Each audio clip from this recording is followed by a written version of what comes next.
যে রামায়ণ রচনা করেছেন সমাধিস্থল, মানে জায়গাটা দেখলে কতটা গায়ে কাটা দিচ্ছে। শ্রীরামের পুত্র লব কুশের জন্মস্থান। ত্রেতা যুগ থেকে এই যজ্ঞ ধ্বনিটি জ্বলছে। ভগবান শ্রীরামের অশ্বমেধের ঘোড়ার প্রতিমূর্তি এখানে। এটার নাম সীতানালা। এখানে মাতা সীতা স্নানও করতেন। ভগবান টেনেছে, আমি আসতে পারলাম এখানে।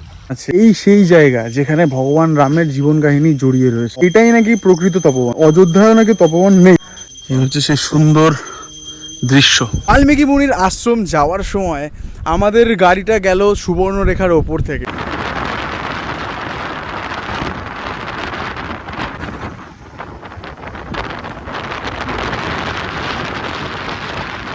মানে সুবর্ণরেখা নদীর ওপর থেকে আমাদের এই গাড়িটা যাচ্ছিল। তাই ভাবলাম যে একটু দাঁড়িয়ে দেখে নি। মামাকে বললাম যে মামা তুমি ওই পাশে চলে যাও, আর আমি এই পাশে দাঁড়িয়ে একটু সৌন্দর্যটা উপভোগ করি। এই মুহূর্তে সুবর্ণরেখা নদীটা দেখার মতো, স্রোতটা দেখার মতো। আমি তোমাদেরকে একবার দেখাই যে এই নদীটা দেখো কিভাবে বয়ে যাচ্ছে, কত দূর পর্যন্ত বয়ে যাচ্ছে।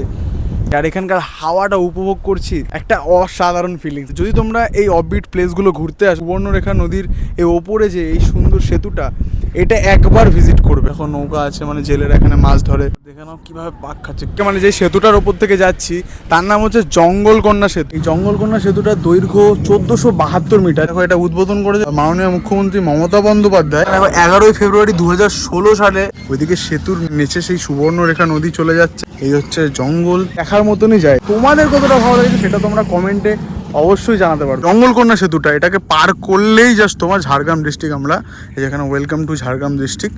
অনেক খোঁজাখুঁজির পরে একটা হোটেল অবশেষে পাওয়া গেল। নয়াগ্রাম বলে একটা জায়গা আছে। জঙ্গলকন্যা সেতুটাকে জাস্ট ক্রস করলেই হোটেলটা, একদম ছোটখাটো, একদম সিমসাম হোটেল। হচ্ছে তোমার ভাত, ডাল, আলু ভাজা। এটা কি সবজি আছে দাদা?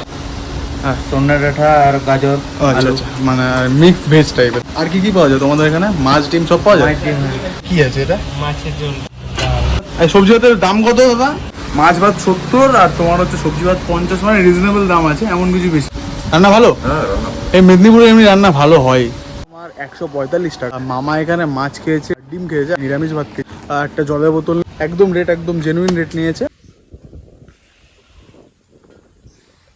বাল্মীকি মুনির আশ্রম যেতে গিয়ে বাঁদিকে একটা রাস্তা দেখলাম। সেই রাস্তাটা দিয়ে ঢুকে গেলেই এরকম সুন্দর একটা নাজারা দেখতে পারবো, সেটা আমরা ভাবতে পারিনি।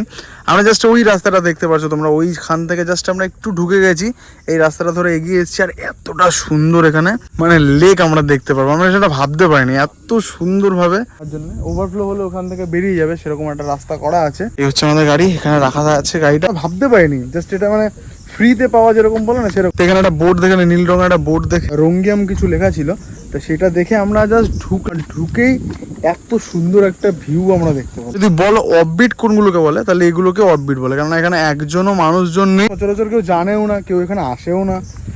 অ্যাকচুয়ালি এগুলোই হচ্ছে অফবিট, আর এইসব জায়গায় হচ্ছে তুলে ধরা আমাদের কাজ।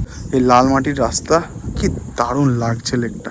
আদিবাসীরা ছাড়া মানে একটা অন্য কোনো জায়গার মানুষ নেই। এটা প্রকৃতিটা এমন সুন্দর, আলাদাভাবে বলার মতো অপেক্ষা রাখছে। পুরো জঙ্গলে ঘেরা পাহাড়ি একটা অঞ্চল। এই সুন্দর লাল মাটি উপর থেকে হেঁটে হেঁটে হেঁটে হেঁটে ঘোরো সুন্দরভাবে, সারা দিন কাটাও। মানে কলকাতা থেকে কিছু ঘন্টার রাস্তার দূরত্বেই এত সুন্দর একটা অফবিট লোকেশন। নমস্কার দাদা, নাম কি আছে আপনার? এইখানে হাতি দেখা যায়? আপনার নাম কি আছে?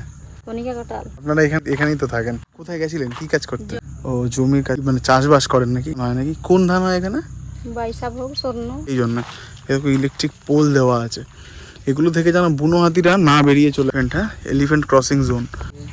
ও আচ্ছা আচ্ছা আচ্ছা। ওই দেখো কত বড় বড়, এই দেখো বুনো হাতির পায়ের ছাপ। এই যে এইগুলো হচ্ছে তোমার বুনো হাতির পায়ের ছাপ।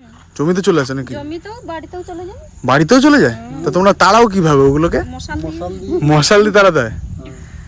ইন্টারেস্ট না, এখানে বেঁচে থাকতে গেলে প্রকৃতির সাথে লড়াই করতে হয়। এগুলো হচ্ছে সব ইলেকট্রিক পোল, মানে ইলেকট্রিক ওয়্যার এখানে লাগানো আছে, কেননা যখন তখন এরা ক্রসিং করে বলে ইলেকট্রিক দিয়ে দিয়েছে।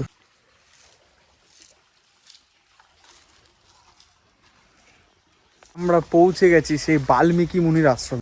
এটা ছোট্ট একটা ব্রিজের উপর থেকে যায়, ব্রিজ টাইপের করা আছে, একটা খাল চলে যাচ্ছে।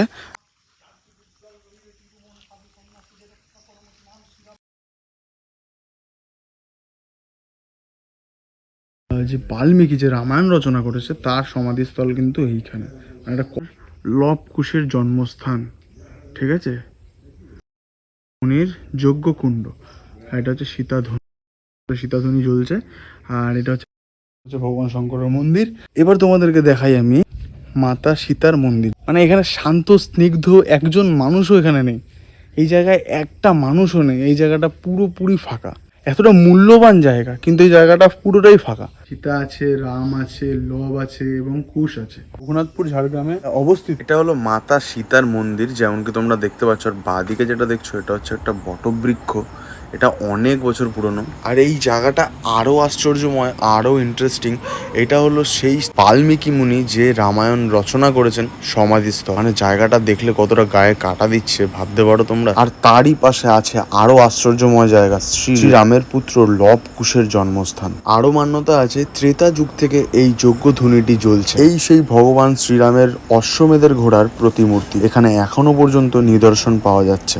এই আমার সামনে এখন যেই নালাটা বয়ে যাচ্ছে, সীতা নালা, প্রভুজি যেটা বললো আর কি, এটা হচ্ছে সীতা নালা। এই নালায় মাতা সীতা এখানে স্নান করতেন। এই নালায় ঐতিহ্যবাহী জায়গা, আর জায়গাটার মানে ভ্যালুটা কতটা বেশি, এতটা দামি জায়গা কিন্তু এইভাবে এখন পড়ে আছে। মানুষজন এখানের পরিচয়ই অর্ধেক লোক জানে না। এটার নাম সীতা নালা, এখানে মাতা সীতা স্নানও করতেন। এই জায়গাটা কতটা পবিত্র জায়গা, কতটা বড় জায়গা, তীর্থক্ষেত্র বলতে পারো তোমরা। প্রভুজির কথা অনুযায়ী আমরা এটাও জানতে পারি সীতা নালার জলটা বয়ে যাচ্ছে, এই জলে নাকি স্নান করলে নানান রকম যে যার জড়িত ঝামেলা অশান্তি এসব থেকে অনেকটা দূরে যাওয়া যায়, আর সংসারের অনেক কল্যাণ হয়।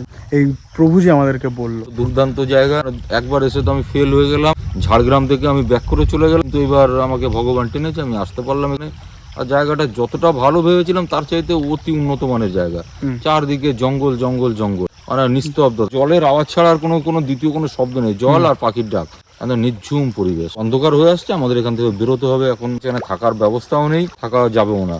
হাতি যা আছে, হাতির উপদ্রব প্রচুর এখানে। আমার তো মনে হচ্ছে এখন যে চারদিকটা একটু ঘুরে দেখি যে কি আছে এখানে, কিন্তু এখানে তো ভয়ও লাগবে, অন্ধকার যেহেতু হয়ে গেছে। এমনকি ইলেকট্রিসিটিও নেই, এখানে সোলার সিস্টেমে পুরোটা চলছে। সীতা নালা আছে, লবকুশের জন্মস্থান আছে। এই সেই জায়গা যেখানে ভগবান রামের জীবন কাহিনী জড়িয়ে রয়েছে। অযোধ্যা থেকে প্রচুর পরিমাণে সন্ন্যাসীরা আসেন, তাদের মুখে উল্লেখ পাওয়া গেছে যে এইটাই নাকি প্রকৃত তপবন। অযোধ্যায় নাকি তপবন নেই, যেমনকি আমরা জানলাম ওই সাধু বাবার কাছ থেকে। এই হচ্ছে সেই সুন্দর দৃশ্য।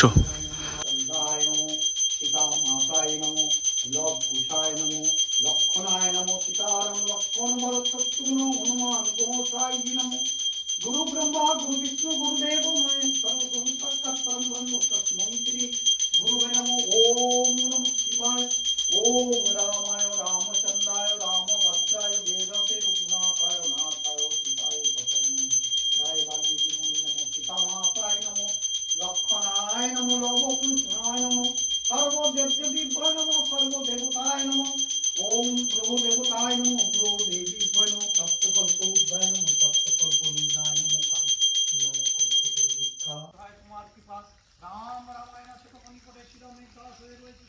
শুনতে পারছো সেই ভগবানের নাম করছে একজন সাধু বাবা, তার ধ্বনি কিন্তু শোনা যাচ্ছে এত দূর অব্দি। এই শান্ত স্নিগ্ধ জায়গায় সুন্দর সেই সাধু বাবার ধ্বনি শোনা যাচ্ছে।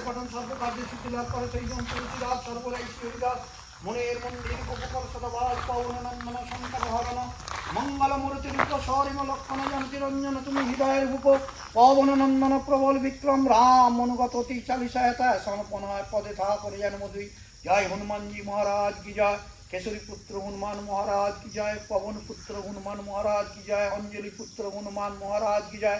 राम भक्त हनुमान महाराज की जय। जय सीताराम जय सीताराम सीताराम सीताराम सीताराम। এখানের পরিবেশটা এইভাবেই ফিল করতে হবে। হরি বল হরি বল, এরকম ভাবে ফিল করতে হবে। এরকম ভাবে মন্ত্র উচ্চারণ হচ্ছে, ভগবানের নাম করছে। এই জায়গায় আসলে মনটা একটা অন্যরকম হয়ে যাবে, যেটা মামা বলছিল আর কি। এটাকে যাওয়ার আর কোনো ইচ্ছা করবে না। এখানে আমরা কিছুক্ষণ একটু ওয়েট করছিলাম, ওইখানে একটু নদী নালা যেগুলো সেগুলো দেখছিলাম। তো এখানে মন্দির কর্তৃপক্ষের মানে সাধু সন্তরা যারা আছে তারা আমাদেরকে বারবার করে বললো যেন আমরা এখান থেকে বেরিয়ে যাই, এখানে যেন বেশিক্ষণ ওয়েট না করি, আর এখানে যেন বেশিক্ষণ না থাকি। কেননা যখন তখন নাকি বলে এখান থেকে হাতি বেরিয়ে আসে।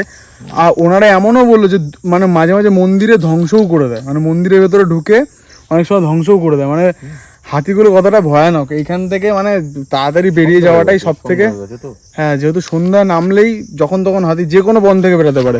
এই চারিদিকে তো বন, এই বনের মাঝখান থেকে সরু রাস্তা যাচ্ছে। এই যে তোমাদেরকে আমি যদি একবার ম্যাপটা দেখাই তাহলে ভালো করে বুঝতে পারবে। এই হচ্ছে তোমাদের এই ম্যাপ, এই চারিদিকে বন পুরো সবুজ। তাই জন্যই ওনারা আমাদেরকে বারবার করে বললো যেন আমরা এখান থেকে তাড়াতাড়ি করে বেরিয়ে যাই। যদি এই ভিডিওটা ভালো লেগে থাকে তাহলে অবশ্যই লাইক, কমেন্ট, সাবস্ক্রাইব আর শেয়ার করে দিও। ততক্ষণের জন্য টাটা।